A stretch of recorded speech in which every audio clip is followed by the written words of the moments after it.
നമസ്കാരം. പ്രധാന വാർത്തകൾ. നവീകരണമില്ലാതെ വിരൂപമായ ഗാന്ധി പ്രതിമയ്ക്ക് ശാപമോക്ഷമാകുന്നു. പ്രതിമയുടെ നവീകരണം ഉടൻ നടപ്പാക്കുമെന്ന് മുനിസിപ്പൽ ചെയർമാൻ. വഴിയാത്രക്കാർക്ക് ശല്യമാകുന്ന ഫ്ലെക്സ് ബോർഡുകൾ യുദ്ധകാലാടിസ്ഥാനത്തിൽ നീക്കം ചെയ്യും. ഉദ്ഘാടനം കാത്തിരിക്കുന്ന നഗരമധ്യത്തിലെ ഈ ടോയ്ലറ്റുകളും മാലിന്യ നിക്ഷേപ കേന്ദ്രമാകുന്നു. ടാങ്കിന് ചുറ്റും പ്ലാസ്റ്റിക് തെർമോകോൾ മാലിന്യ കൂമ്പാരം.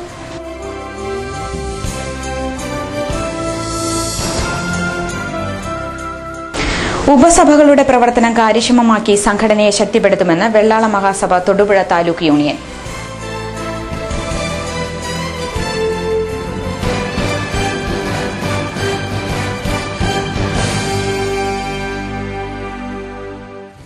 വാർത്തകൾ വിശദമായി. അറ്റകുറ്റപ്പണിയില്ലാതെ വിരൂപമായ നഗരമധ്യത്തിലെ ഗാന്ധി പ്രതിമയ്ക്ക് ശാപമോക്ഷമാകുന്നു.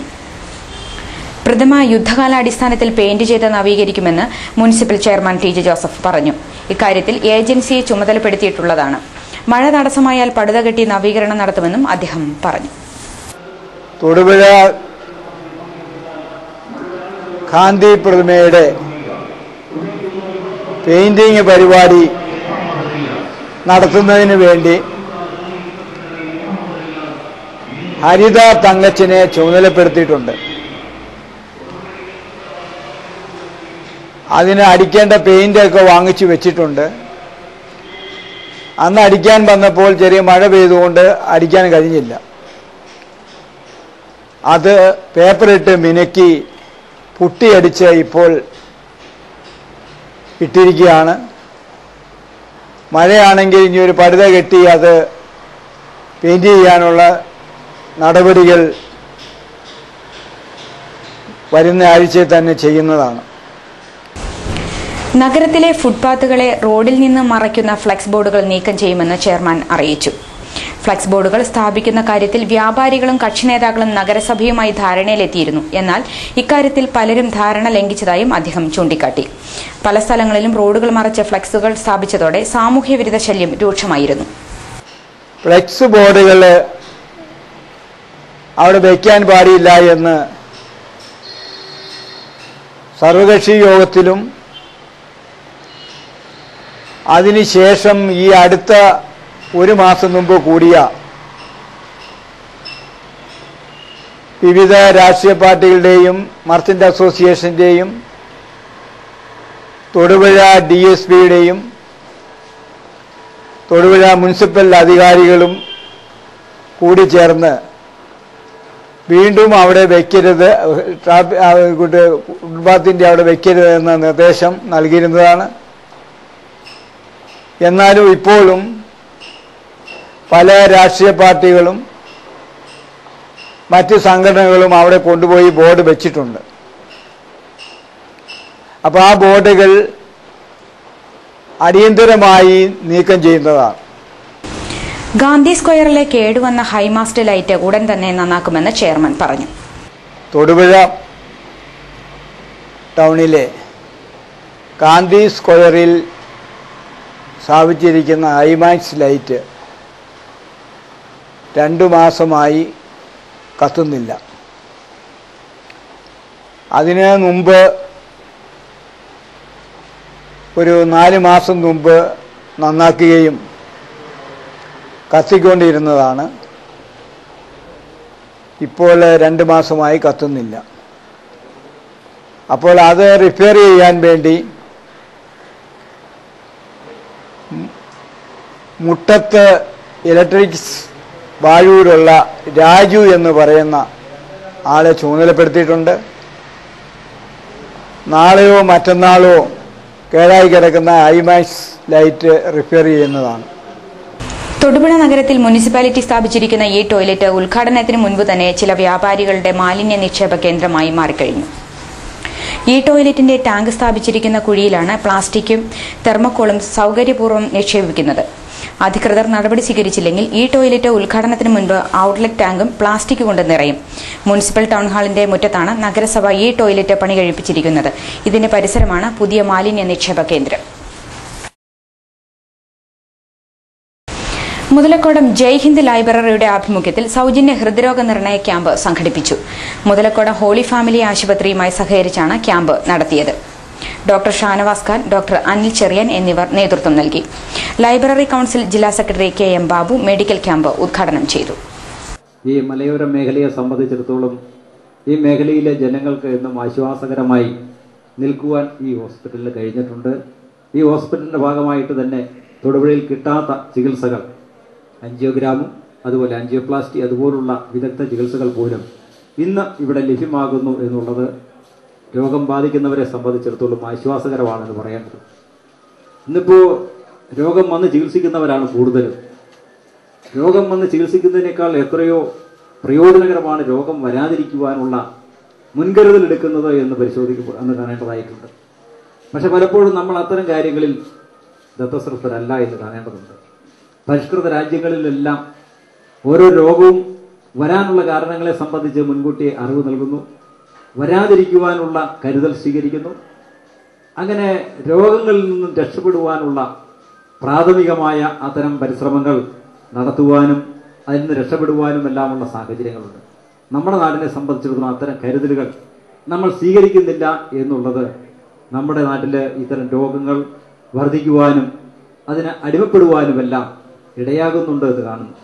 നമുക്കറിയാം, ജീവിത ആയോധന ഘട്ടത്തിൽ നേടിയതും നേടാനുള്ളതും ബന്ധുക്കളെയും സുഹൃത്തുക്കളെയും എല്ലാം വിട്ട് ഒരു നിമിഷം കൊണ്ട് നമ്മൾ അപ്രത്യക്ഷരാകും. നമ്മളിൽ പലരും അപ്രത്യക്ഷരാകേണ്ടി വരുന്ന സാഹചര്യം. അപ്പം ഇത്തരം കരുതലുകൾ ഇല്ലാത്തത് കൊണ്ടാണ് നമ്മൾ നേടിയതും നേടാനുള്ളതും എല്ലാം കൈവിട്ടുകൊണ്ട് പോകേണ്ടി വരുന്ന സാഹചര്യം സൃഷ്ടിക്കപ്പെടുന്നത് എന്ന് നമ്മൾ കാണേണ്ടതുണ്ട്. ലൈബ്രറി പ്രസിഡന്റ് KC സുരേന്ദ്രൻ അധ്യക്ഷനായിരുന്നു. ലൈബ്രറി നൽകുന്ന ഭവന നിർമ്മാണ ധനസഹായം ജില്ലാ library council president George Augustine കൈമാറി. ഹോളി ഫാമിലി ആശുപത്രി അഡ്മിനിസ്ട്രേറ്റർ സിസ്റ്റർ മേഴ്സി കുര്യൻ, കൌൺസിലർമാരായ ജോർജ് താന്നിക്കൽ, ഷാജു പോൾ തുടങ്ങിയവർ സംസാരിച്ചു. സ്കൂൾ വിദ്യാർത്ഥികളെ കൊണ്ടുപോകുന്ന വാഹനങ്ങൾ ചട്ടങ്ങൾ പാലിക്കുന്നുണ്ടോ എന്ന പരിശോധന കർശനമാക്കണമെന്ന് തൊടുപുഴ ജോയിന്റ് RTO. നിയമങ്ങൾ പാലിക്കണമെന്നുണ്ട് എന്ന് ഉറപ്പാക്കാൻ രക്ഷിതാക്കളും സ്കൂൾ അധികൃതരും ശ്രദ്ധിക്കണമെന്നും അദ്ദേഹം നിർദ്ദേശിച്ചു. വിദ്യാലയങ്ങളുടെ വാഹനങ്ങൾ ഓടിക്കുന്ന ഡ്രൈവർമാർക്ക് നമ്മുടെ ഡിപ്പാർട്ട്മെൻറ്റിൻ്റെ വകയായി ഒരു ബോധവൽക്കരണ ക്ലാസ് നമ്മൾ നടത്തുകയുണ്ടായി. കൂടാതെ മറ്റ് വാഹനങ്ങളിൽ കുട്ടികളെ കൊണ്ടുവരുന്നവർക്ക് കനത്ത ജാഗ്രതാ നിർദ്ദേശം നമ്മൾ നൽകിയിട്ടുണ്ട്. കുട്ടികളുമായി സ്കൂളിൽ വരുന്ന വാഹനങ്ങൾ എണ്ണത്തിൽ കൂടുതൽ കുട്ടികളുണ്ടെങ്കിൽ ഓട്ടോറിക്ഷ അങ്ങനെയുള്ള വാഹനങ്ങളിൽ മുതിർന്ന ഒരു രക്ഷിതാവ് വാഹനത്തിൽ വേണമെന്ന് കർക്കശമായിട്ട് ഇപ്രാവശ്യം നടപ്പിൽ വരുത്തുന്നതാണ്. അലക്ഷ്യമായിട്ട് ബാഗ് അങ്ങനെയുള്ള കുട്ടികളുടെ പഠനോപകരണങ്ങൾ വാഹനത്തിൻ്റെ മുകളിലും സൈഡിലും തൂക്കി വരുന്ന വാഹനങ്ങളുടെ പേരിൽ കർശന നടപടി സ്വീകരിക്കുന്നതിന് മോട്ടോർ വാഹന വകുപ്പ് നിർബന്ധിതരായി തീരുന്നതാണ്. ഈ കാര്യങ്ങളെല്ലാം വാഹന ഉടമകളും രക്ഷിതാക്കളും സർവോപരി സ്കൂൾ അധികാരികളും ശ്രദ്ധിക്കണമെന്ന് വിനീതമായി അഭ്യർത്ഥിക്കുന്നു. ഇത്തരം വാഹനങ്ങളിൽ, അതായത് പ്രൈവറ്റ് വാഹനങ്ങൾ, ഓട്ടോറിക്ഷ, അങ്ങനെ ചെറിയ ടാക്സി വാഹനങ്ങൾ ഇങ്ങനെയുള്ളതിൽ കയറ്റി വിടുമ്പോൾ വളരെ ജാഗ്രതയോടുകൂടി തൻ്റെ കുട്ടി സുരക്ഷിതരായി സ്കൂളിൽ എത്തി എന്ന് ഉറപ്പുവരുത്തേണ്ടത് ഓരോ രക്ഷിതാവിൻ്റെയും ചുമതലയാണെന്നും ആ ഉത്തരവാദിത്വം ശരിക്കും വഹിക്കുന്നുണ്ടെന്നും അവരവർ തന്നെ ജാഗ്രതപ്പെടേണ്ടതാണ്. കേരള വെള്ളാള മഹാസഭ തൊടുപുഴ യൂണിയന്റെ 44ാമത് വാർഷികം നടന്നു. പെൻഷൻ ഭവനിലാണ് പരിപാടി നടന്നത്. Taluk union president PV Pushpangadan Pillai വാർഷികം ഉദ്ഘാടനം ചെയ്തു. ഉപസഭകളെ ശക്തിപ്പെടുത്തി സംഘടനാ പ്രവർത്തനം കൂടുതൽ കാര്യക്ഷമമാക്കണമെന്ന് അദ്ദേഹം നിർദ്ദേശിച്ചു. വെള്ളാളരായ നമ്മുടെ ഉപസഭാ അംഗങ്ങൾ ഉപസഭയിലെ ഭാരവാഹികളെയും യൂണിയൻ ഭാരവാഹികളെയും അതുപോലെ മഹാസഭാ ഭാരവാഹികളെയും എല്ലാം അംഗീകരിച്ച് മുന്നോട്ട് പോയാൽ മാത്രമേ ശക്തമായ ഒരു കൂട്ടായ്മ നമുക്ക് സൃഷ്ടിക്കുവാൻ കഴിയുകയുള്ളൂ. അതുകൊണ്ട് നമ്മൾ പരസ്പരം എന്തെങ്കിലുമൊക്കെ അഭിപ്രായ വ്യത്യാസങ്ങൾ ഉണ്ടെങ്കിൽ പോലും അതെല്ലാം പാടെ മറന്നുകൊണ്ട് ഈ കാലഘട്ടത്തിന്റെ ഒരാവശ്യമാണ് കൂട്ടായ്മ എന്ന് മനസ്സിലാക്കിക്കൊണ്ട് ഈ കൂട്ടായ്മയിൽ നമ്മൾ പ്രവർത്തിക്കുവാൻ നമുക്ക് കഴിയുന്നില്ല എങ്കിൽ വെള്ളാളന്റെ ഒരു സാന്നിധ്യം പല സ്ഥലങ്ങളിലും പുറകോട്ട് തള്ളിക്കൊണ്ട് മറ്റു സമുദായങ്ങൾ മുന്നോട്ട് വരുന്ന ഒരു അവസ്ഥയിലേക്ക് കാര്യങ്ങൾ പോയിക്കൊണ്ടിരിക്കുകയാണ് എന്ന കാര്യം നമ്മുടെ ഉപസഭയിലെ അംഗങ്ങൾ മനസ്സിലാക്കിക്കൊണ്ട് പ്രവർത്തിക്കണമെന്ന് ഒരു ഉദ്ബോധന ഞാൻ ഈ അവസരത്തിൽ പറയുകയാണ്. അതുപോലെ തന്നെ ഉപസഭാ ഭാരവാഹികൾ അനുഷ്ഠിക്കേണ്ട ഒരു കാര്യങ്ങൾ, മാസങ്ങളിൽ മീറ്റിംഗ് കൂടിക്കഴിഞ്ഞാൽ ആ മീറ്റിങ്ങുകളിൽ നടക്കുന്ന കാര്യങ്ങൾ മിനിറ്റ്സ് ബുക്കുകളിൽ റെക്കോർഡ് ചെയ്ത് അത് അടുത്ത മാസ മീറ്റിങ്ങുകളിൽ വായിച്ച് അംഗീകരിക്കേണ്ടത് ഒരു അത്യാവശ്യമാണ്. കാഞ്ഞിരമറ്റം ഭാഗത്തെ ട്രാഫിക് ഐലൻഡുകളും മീഡിയനുകളും പൂച്ചെടികൾ നട്ട് മനോഹരമാക്കുകയാണ്. കാഞ്ഞിരമറ്റം പുരുഷ സ്വാശ്രയ സംഘമാണ് മീഡിയനുകളിലും ഡിവൈനറുകളിലും പൂച്ചെടികൾ നട്ടുവളർത്തുന്നത്. പൂച്ചെടികളും ഇലച്ചെടികളും മഴയാരംഭത്തിൽ ഇവിടെ വച്ചുപിടിപ്പിക്കാൻ ആരംഭിച്ചിട്ടുണ്ട്. കൌൺസിലർമാരായ PG രാജശേഖരൻ, TS രാജൻ എന്നിവരാണ് നേതൃത്വം നൽകുന്നത്. തൊടുപുഴ നഗരത്തിലെ ഏറ്റവും പ്രധാനപ്പെട്ട ഒരു ജംഗ്ഷനാണ് ഈ കാഞ്ഞിരമറ്റം ബൈപ്പാസ് ജംഗ്ഷൻ. ഈ ജംഗ്ഷനിൽ തൊടുപുഴ നഗര സൗന്ദര്യത്തിൻ്റെ ഭാഗമായിട്ട് ഈ ജംഗ്ഷനിലുള്ള ഈ റൗണ്ടുകൾ പൂച്ചെടി വെച്ച് പിടിപ്പിച്ച് മനോഹരമാക്കുവാൻ കാഞ്ഞിരമറ്റത്ത് ഉള്ള പുരുഷ സ്വയം സഹായ സംഘം തീരുമാനിച്ചിട്ടുണ്ട്. കാഞ്ഞിരമറ്റം ഭാഗത്തുള്ള 2 കൗൺസിലർമാർ PG രാജശേഖരനും TS രാജനും നേതൃത്വം നൽകിക്കൊണ്ടുള്ള സ്വാശ്രയ സംഘമാണ് കാഞ്ഞിരമറ്റത്ത് പ്രവർത്തിക്കുന്നത്. ആ സ്വാശ്രയ സംഘം തുടർന്നും ഈ നഗരത്തിൻ്റെ വിവിധ ഭാഗങ്ങളിൽ ഇതുപോലെയുള്ള സൗന്ദര്യവൽക്കരണം, പൂച്ചെടി വെച്ചുപിടിപ്പിക്കലും അതിൻ്റെ പരിപാലനവും തുടർ നടപടിയായിട്ട് ചെയ്യുമെന്നതിന് തീരുമാനിച്ചിട്ടുണ്ട്. തൊടുപുഴ പട്ടണത്തിൽ 4 വരിപ്പാതയായിട്ടും ബൈപ്പാസുകളായിട്ടും നിരവധി പുതിയ റോഡുകൾ വരികയും പുതിയ ജംഗ്ഷൻ രൂപപ്പെടുകയുമുണ്ടായി.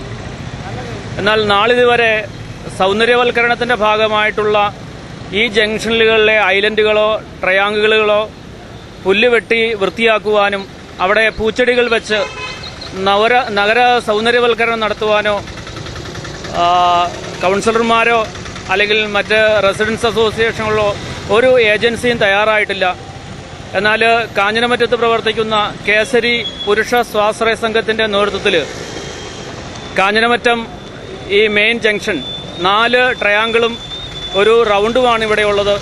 ഇവിടെ പൂച്ചെടികൾ വെച്ച് തൊടുപുഴ പട്ടണത്തിലെ ഏറ്റവും സൗന്ദര്യമുള്ള ഒരു ജംഗ്ഷനാക്കി മാറ്റണമെന്നുള്ള ഉദ്ദേശത്തോടു കൂടിയാണ് ഈ കേസരി പുരുഷ സ്വാശ്രയ സംഘം ഇന്ന് പൂച്ചെടികൾ വെച്ചുപിടിപ്പിക്കുകയും തുടർ പരിപാലനവും ഈ പുരുഷ സ്വാശ്രയ സംഘം ഏറ്റെടുത്ത് നടത്തുവാനാണ് തീരുമാനിച്ചിരിക്കുന്നത്. തൊടുപുഴ സ്വാതി സംഗീത കലാലയത്തിൽ ജൂലൈ മുതൽ ഹിന്ദുസ്ഥാനി സംഗീത ക്ലാസുകൾ ആരംഭിക്കും. തിങ്കൾ മുതൽ വെള്ളി വരെ പ്രഭാത സായാഹ്ന ക്ലാസുകൾ ഉണ്ടായിരിക്കും. ശനി ഞായർ ദിവസങ്ങളിൽ റെഗുലർ ക്ലാസുകൾ ഉണ്ടായിരിക്കും. ഞായറാഴ്ച ഉച്ചയ്ക്ക് ശേഷം മുതിർന്നവർക്കായി പ്രത്യേക ക്ലാസും ഉണ്ടായിരിക്കും. പ്രധാന വാർത്തകൾ ഒരിക്കൽ കൂടി. നവീകരണമില്ലാതെ വിരൂപമായ ഗാന്ധി പ്രതിമയ്ക്ക് ശാപമോക്ഷമാകുന്നു. പ്രതിമയുടെ നവീകരണം ഉടൻ നടപ്പാക്കുമെന്ന് മുനിസിപ്പൽ ചെയർമാൻ. വഴിയാത്രക്കാർക്ക് ശല്യമാകുന്ന ഫ്ലെക്സ് ബോർഡുകൾ യുദ്ധകാലാടിസ്ഥാനത്തിൽ നീക്കം ചെയ്യും. ഉദ്ഘാടനം കാത്തിരിക്കുന്ന നഗരമധ്യത്തിലെ ഈ ടോയ്ലറ്റുകളും മാലിന്യ നിക്ഷേപ കേന്ദ്രമാകുന്നു. ടാങ്കിന് ചുറ്റും പ്ലാസ്റ്റിക് തെർമോകോൾ മാലിന്യ കൂമ്പാരം.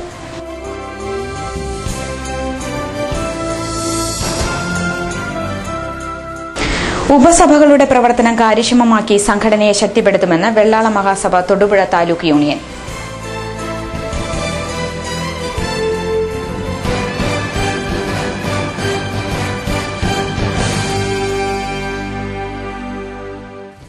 ഇതോടെ വാർത്താ ബുള്ളറ്റിൻ അവസാനിച്ചു. നമസ്കാരം.